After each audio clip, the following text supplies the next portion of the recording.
Hello student, मैं Rakesh Chauhan Envira online school में आपका हार्दिक स्वागत करता हूं। और आज मैं आपके लिए लेके आया हूं एक नया पार्ट, और इस चैप्टर का बहुत ही इंटरेस्टिंग पार्ट है। इससे पहला वाला पार्ट 6 भी बहुत महत्वपूर्ण था। बोर्ड एग्जाम की दृष्टि से हमने पढ़ा था उत्प्रेरक क्या होता है, और 4 प्रकार के उत्प्रेरक हमने पढ़े थे। और आज की क्लास में हम पढ़ेंगे उत्प्रेरक वर्धक और उत्प्रेरक विष। पार्ट हमारा 7वां है आज, और यूनिट हमारे चल रहा है रासायनिक अभिक्रिया तथा उत्प्रेरक, कक्षा 10 के लिए हिंदी मीडियम। मैं बात करूं उत्प्रेरक वर्धक की और विष की। जैसा कि आपको नाम से पता चल रहा है, वर्धक यानी क्या, कुछ ना कुछ वृद्धि करेगा, और विष का अर्थ है कुछ ना कुछ कमी करेगा। आप अगर उत्प्रेरक के बारे में नहीं जानते हो तो पहला वाला वीडियो जाके जरूर देखें, पार्ट 6 जरूर देखें, तभी ये क्लास आपको आसानी से समझ में आएगी। तो मैं बात करूं सबसे पहले उत्प्रेरक वर्धक की, यानी ऐसे बाह्य पदार्थ जो उत्प्रेरण की क्रियाशीलता में वृद्धि कर देते हैं, यानी जो उत्प्रेरक होगा उसके वेग को बढ़ा देते हैं, जिस कारण अभिक्रिया आसानी से होती है। यानी उत्प्रेरण की क्रियाशीलता में वृद्धि कर देते हैं, वे क्या कहलाते हैं? उत्प्रेरक वर्धक कहलाते हैं। मैं बात करूं डेफिनेशन की, उत्प्रेरक वर्धक, उत्प्रेरक वर्धक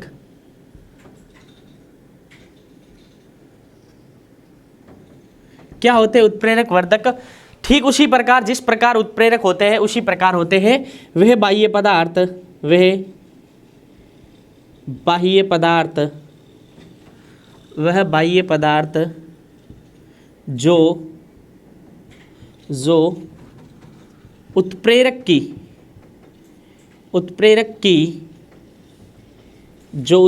की क्रियाशीलता में वृद्धि कर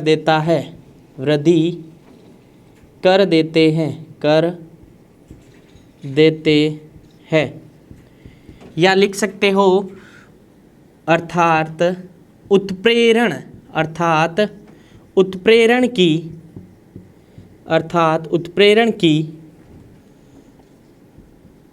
क्रियाशीलता को बढ़ा देते हैं, क्रियाशीलता को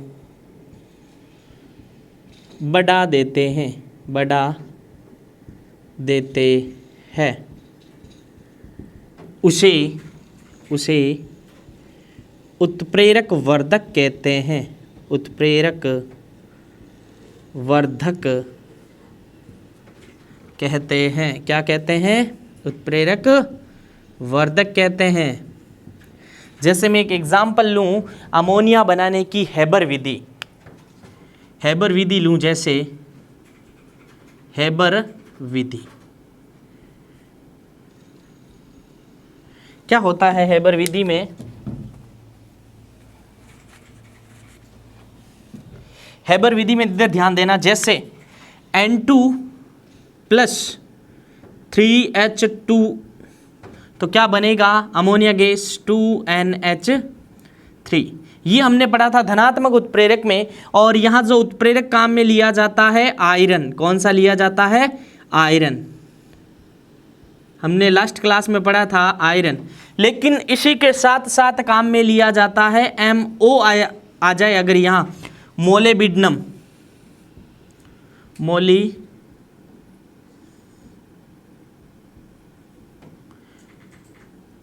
मोलिब्डेनम। और यहाँ पे ये आ सकता है डाइवेनेडियम पेंटाऑक्साइड, ये भी आ सकता है।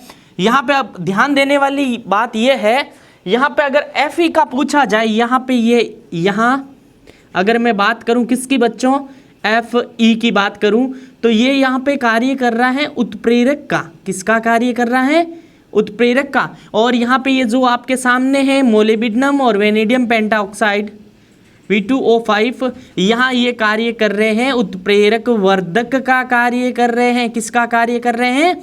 उत्प्रेरक वर्धक का कार्य करते हैं, और उसे क्या कहते हैं? उत्प्रेरक वर्धक। तो अगर पूछ लिया जाए एक अभिक्रिया देके यहाँ पे ये और ये क्या है, तो ये क्या है? उत्प्रेरक वर्धक। तो उत्प्रेरक वर्धक के बारे में अगर पूछ लिया जाए तो जो उत्प्रेरक की क्रियाशीलता को बढ़ा देते हैं उन्हें आप क्या कहोगे, उत्प्रेरक वर्धक। और यहाँ पे मोलिब्डेनम और वेनेडियम पेंटॉक्साइड किसका काम कर रहे हैं, उत्प्रेरक वर्धक का। किसका, उत्प्रेरक वर्धक का। अब हम पढ़ेंगे उत्प्रेरक विष को। तो अब हम पढ़ेंगे उत्प्रेरक विष के बारे में। उत्प्रेरक वर्धक को हमने पढ़ लिया, जो उत्प्रेरक की क्रियाशीलता को क्या करते हैं बच्चों, बढ़ा देते हैं, उन्हें आप क्या बोलोगे, उत्प्रेरक वर्धक। मैं बात करूं उत्प्रेरक विष की, तो वह पदार्थ जो उत्प्रेरक की क्रियाशीलता को क्या कर देते हैं, कम कर देते हैं। वह बाह्य पदार्थ जो उत्प्रेरक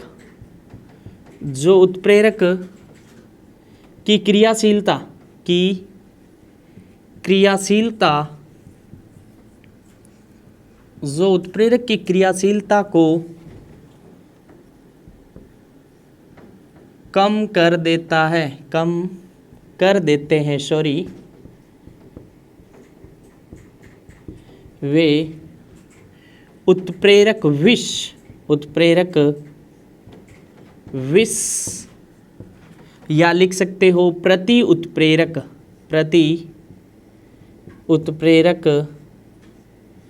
कहलाते हैं। क्या कहलाते हैं, प्रति उत्प्रेरक कहलाते हैं।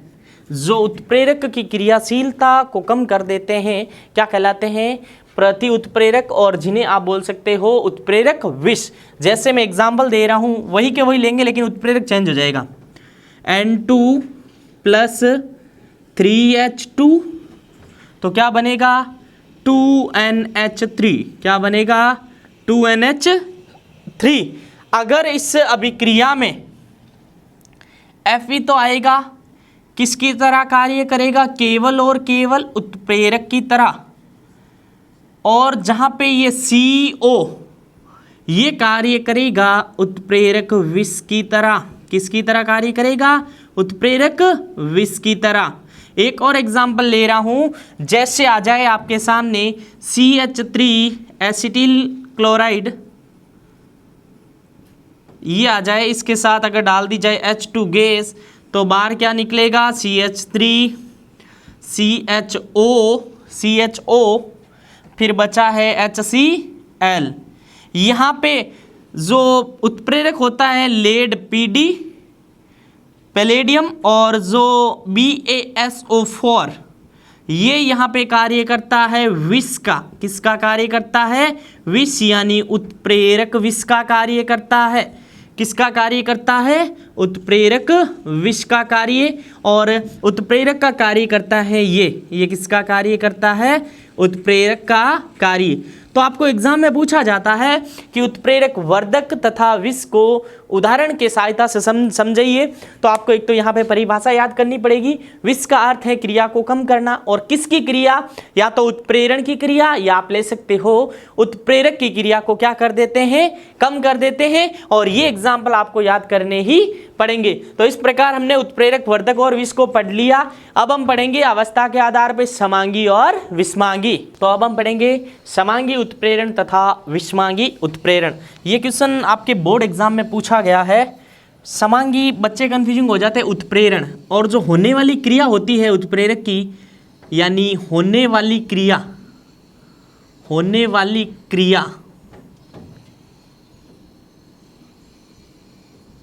क्या कहलाती है, उत्प्रेरण। ये थोड़ा याद रखना, उत्प्रेरण और उत्प्रेरक एक ही चीज़ है। जैसे अगर समांगी उत्प्रेरण पूछे, वो क्रिया होगी उत्प्रेरक की उपस्थिति में तो माना जाएगा। बात करूं मैं समांगी और विषमांगी की, उससे पहले मैं आपको एक बार फिर से थोड़ा रिवाइज करना चाहूँगा उत्प्रेरक के बारे में। तो थोड़ा सा बताना चाहूँगा उत्प्रेरक के बारे में। उत्प्रेरक तो हमने पढ़ा था, उत्प्रेरक एक ग्राफ के माध्यम से बताना चाहूँगा।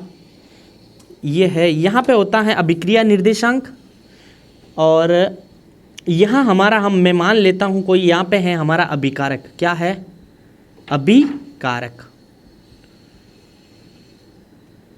जैसे मैं इस अभिक्रिया के लिए ले रहा हूँ CH2 डबल बॉन्ड CH2 और H2, और क्या बनेगा CH3 सिंगल बॉन्ड CH3। 3। तो यहाँ पे ये अभिक्रिया है ना, बहुत ही टाइम लगता है इस अभिक्रिया को होने में, इसीलिए यहाँ पे निकल उत्प्रेरक लिया जाता है। कौन सा उत्प्रेरक लिया जाता है? निकल उत्प्रेरक, क्योंकि यहाँ पे जो हाइड्रोजन के बीच बंद होता है और इनके बीच इनको बॉन्ड को ब्रेक करने के लिए बाह्य पदार्थ की आवश्यकता होती है। तो यहाँ पे ये हमारा अभिकारक है, यहाँ से अभिक्रिया स्टार्ट होती है, धीरे धीरे धीरे धीरे धीरे यहाँ तक पहुँचता है। ये वाली एनर्जी यहाँ से लेके यहाँ तक, यह वाली एनर्जी सक्रियण ऊर्जा कहलाती। क्या कहलाती है? ध्यान देना, बहुत ही महत्वपूर्ण कंसेप्ट है। सक्रियण ऊर्जा क्या कहलाती है? सक्रियण ऊर्जा कहलाती है। और धीरे धीरे इस एनर्जी को पार करने के बाद अभिकारक चेंज हो जाता है किसमें?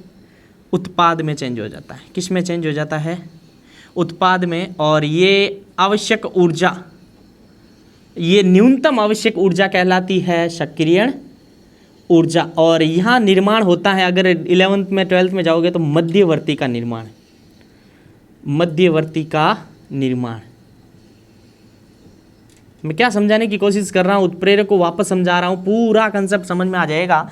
तो यहाँ पे अभिकारक और यहाँ हमारा मिल गया उत्पाद। क्या मिल गया? उत्पाद।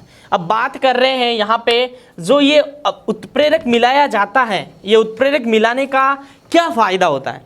उत्प्रेरक मिलाने से मान लेता हूँ या हाइड्रोजन को ब्रेक करने के लिए एनर्जी आपको चाहिए 1400 किलो जूल। कितनी चाहिए? 1400 जूल। लेकिन जब इसको मिलाया तो इन दोनों के बीच, जैसे हाइड्रोजन और हाइड्रोजन के बीच जो माना है मैंने 1400, माना है, होती नहीं लेकिन माना, इनको तोड़ने के लिए निकल उत्प्रेरक की सतह पर निकल इनको पकड़ लेगा। ये होता है निकल, यहाँ मान लेता हूँ, और ये इस हाइड्रोजन को पकड़ लेगा और इसको भी पकड़ लेगा। इसी प्रकार इसको भी पकड़ लेगा। इसके कारण इनके बीच का बॉन्ड है जो दुर्बल हो जाएगा। बंद क्या हो जाएगा? दुर्बल। इस कारण ये यहाँ से होते हुए धीरे धीरे यहीं से पूर्ण हो जाएगी अभिक्रिया। और इस प्रकार ये एनर्जी गैप क्या हो गया? कम हो गया। यानी उत्प्रेरक का कार्य सक्रियण ऊर्जा को क्या करना? कम करना। जब सक्रियण ऊर्जा कम हो जाएगी तो अभिक्रिया अभिकारक से उत्पाद आसानी से प्राप्त हो जाएगा। अब मैं बात कर रहा हूं यहाँ पे समांगी उत्प्रेरण की। तो ये पढ़ने से पहले आपको पता होना चाहिए, मैंने शुरुआत में बताया था अभिक्रिया के बारे में। किसके बारे में बताया था आपको? अभिक्रिया के बारे में बताया। एक अभिक्रिया के लेफ्ट हैंड साइड में होते हैं अभिकारक। ध्यान देना वापस, या ये काम आएंगे, इसीलिए अभिकारक।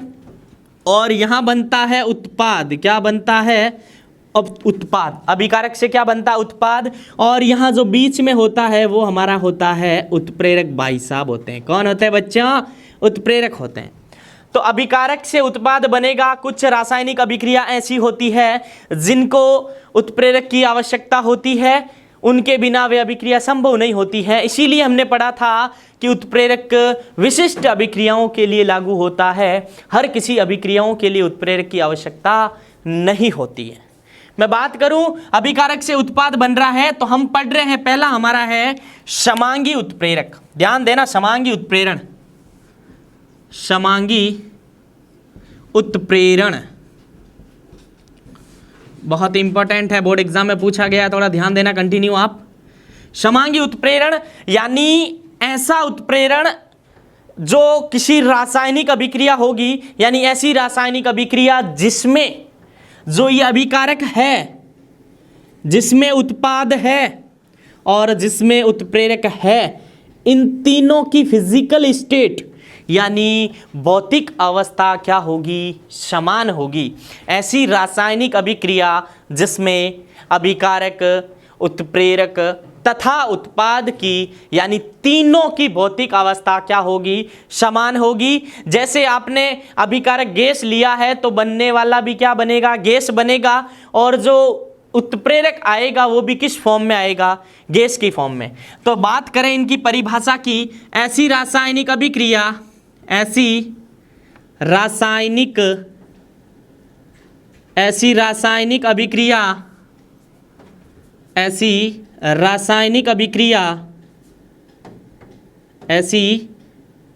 रासायनिक अभिक्रिया जिनमें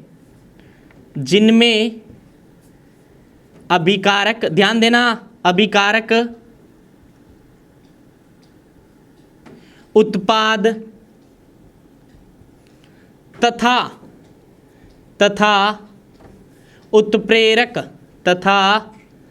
उत्प्रेरक तीनों की भौतिक अवस्थाएं समान होती है। भौतिक अवस्थाएं क्या होती है? समान होती है। तो क्रिया समांगी उत्प्रेरण कहलाती है। समांगी उत्प्रेरण कहलाती है। क्या कहलाती है? समांगी उत्प्रेरण कहलाती है। क्रिया क्या कहलाती है? समांगी उत्प्रेरण। तो एक एग्जाम्पल जरूरी है इसका देना, बोर्ड एग्जाम में पूछा जाए तो आपको एक एग्जाम्पल और परिभाषा लिखना है। तो यहाँ पे जैसे H2SO2 ये अभिक्रिया आपको याद करके जानी है, प्लस O2 तो 2SO3, तो यहाँ पे जो उत्प्रेरक है NO। अब बात कर रहा हूं ये समांगी कैसे है। तो इसकी जो अवस्था है, सल्फर डाइऑक्साइड किस फॉर्म में होती है? गैस में। और ये ऑक्सीजन किस फॉर्म में होता है? गैस में। और ये वाला भी किस फॉर्म में है? गैस में। और नाइट्रोजन ऑक्साइड ये भी किस में? मोनोऑक्साइड ये भी किस फॉर्म में है? गैस में। यानी बच्चों यहाँ देखा जाए ये भी गैस में है, ये भी गैस में, ये भी गैस में और ये भी गैस में। जब तीनों की भौतिक अवस्थाएं समान हो तब कौन सा उत्प्रेरण होगा? समांगी उत्प्रेरण। अब हम आगे पढ़ेंगे विषमांगी उत्प्रेरण। तो अब हम पढ़ेंगे इस चैप्टर का आखिरी टॉपिक हमारे बचा है विषमांगी उत्प्रेरण। सॉरी, एक उदासीनीकरण अभिक्रिया शायद मैंने नहीं बताया होगा तो आज बता दूंगा। विषमांगी उत्प्रेरण दूसरा प्रकार पढ़ रहे हैं विषमांगी हेट्रोजीनियस उत्प्रेरण। ये क्या होता है विषमांगी उत्प्रेरण? तो जिस प्रकार आपको अगर समांगी उत्प्रेरण समझ में आ गया तो उसी का उल्टा है विषमांगी उत्प्रेरण। तो हमने समांगी उत्प्रेरण में क्या पढ़ा था कि जो रासायनिक अभिक्रिया होती है जिसके लेफ्ट हैंड साइड में अभिकारक होते हैं, राइट हैंड साइड में उत्पाद होते हैं और मिडल में होता है हमारा उत्प्रेरक। अगर ये तीनों की अवस्थाएं यानी फिजिकल स्टेट समान हो तो कौन सा होगा? समांगी। और बात करूं विषमांगी की जिसमें ये तीनों अलग होंगे, तीनों कभी समान नहीं होंगे, यानी इसकी परिभाषा क्या हो जाएगी? ऐसी रासायनिक अभिक्रिया, ऐसी रासायनिक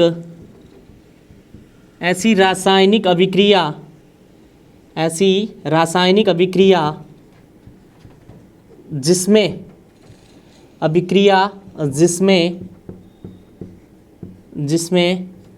अभिकारक उत्पाद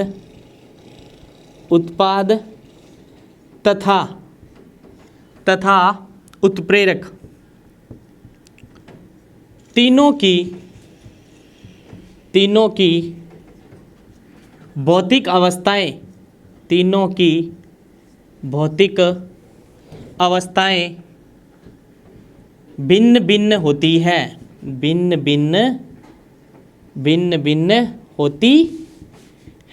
तीनों की भौतिक अवस्थाएं क्या होती है? भिन्न भिन्न होती है। उसे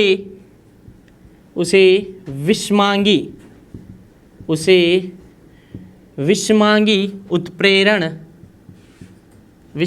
उत्प्रेरण कहते हैं। उसे क्या कहते हैं? विषमांगी उत्प्रेरण कहते हैं। मैं बात करूं एक इनके एग्जाम्पल की तो पहले एक बार फिर बताना चाहूँगा जिसमें अभिकारक बच्चों ध्यान देना, उत्पाद ध्यान देना और पीछे बचा है उत्प्रेरक। ये तीनों की फिजिकल स्टेट अगर अलग अलग मिल गई आपको तो आप समझ जाना कौन सा उत्प्रेरण है विषमांगी उत्प्रेरण। तो एग्जाम्पल के माध्यम से बोर्ड हमें एग्जाम में आए तो समझाना है। जैसे CO carbon monoxide plus O2 तो यहाँ पे बनेगा 2CO2 यहाँ पर 2 कार्बन है, यहाँ 2 से गुणा ऑक्सीजन 2 और 2 4, यानी 2 और 2 4। यहाँ पे जो प्लेटिनम है वो पाया जाता है सॉलिड में, कार्बन डाइऑक्साइड गैस में, कार्बन मोनोऑक्साइड गैस में, कार्बन को केवल ऑक्सीजन गैस में। यहाँ देखा जाए तो अभिकारक और उत्प्रेरक की अवस्था अलग है, और उत्प्रेरक और उत्पाद की अवस्था क्या है, अलग है। यानी तीनों की अवस्थाएं क्या है, तीनों की अवस्थाएं समान नहीं है, समान नहीं है। तीनों की अवस्थाएं क्या है, अलग अलग है। तीनों की अवस्थाएं क्या है, अलग अलग। तो इस प्रकार समांगी और विषमांगी को हमने बहुत एग्जाम्पल के माध्यम से समझा, बहुत ही इजी वे में समझा। परिभाषा और एक एक उदाहरण भी मैंने लिखवा दिए। अगर बोर्ड एग्जाम में आए समांगी और विषमांगी तो यह आप लिख सकते हो। और एक हमने हमारे चैप्टर में है, कहीं मिलेगा आपको, उदासीनीकरण। उदासीनीकरण तो इसमें कुछ खास नहीं है, लेकिन इम्पोर्टेंट जरूर है बोर्ड एग्जाम की दृष्टि से। बोर्ड में 1 नंबर का क्वेश्चन पूछा जा सकता है, बोर्ड में पूछा जा सकता है। तो देखना, बोर्ड में पूछा जा सकता है तो इसमें लिया जाता है एक तो अम्ल और दूसरा लिया जाता है क्षार। क्या लिया जाता है, क्षार। तो अम्ल और क्षार मिलेंगे तो क्या बनेगा, लवण, और साथ में बनेगा जल। क्या बनेगा, जल। तो इस पूरी अभिक्रिया को क्या कहेंगे, उदासीनीकरण अभिक्रिया। यानी ऐसी रासायनिक अभिक्रिया, ऐसी रासायनिक अभिक्रिया, ऐसी रासायनिक अभिक्रिया, ऐसी रासायनिक अभिक्रिया जिसमें, ऐसी रासायनिक अभिक्रिया जिसमें अम्ल तथा क्षार, अम्ल तथा क्षार, अम्ल तथा क्षार मिलकर